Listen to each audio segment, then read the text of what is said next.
तर जेव्हा आमचं घर फोडलं त्यावेळी अत्यंत वाईट वाटलं असं सरोज पाटील यांनी म्हटलं। दिवसभर माझ्या डोळ्यातील पाणी हटत नव्हतं असंही सरोज पाटील म्हणाल्या।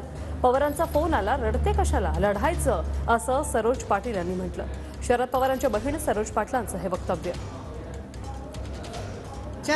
हे जे झालंय त्यांनी माणसं फोडली आणि एक एक एक एक एक एक माणसं जायला लागली आणि जेव्हा आमचं घर फोडलं त्यावेळेला अत्यंत मला वाईट वाटलं आणि मी दिवसभर असं डोळ्याला माझं पाणी हटना की काय झालं हे आणि कसं। तेव्हा मग शरदचा मला फोन आला आणि म्हणाला, काय रडतेस, हिम्मत धर, तू शारदाबाईंची लेक आहेस आणि डोळ्याला पाणी काढायचं नाही, आपल्याला आपल्या आईने लढायला शिकवले, रडायला नाही। तेव्हा हिम्मत धर आणि जेवढं तुझ्या जीवात जीव असेल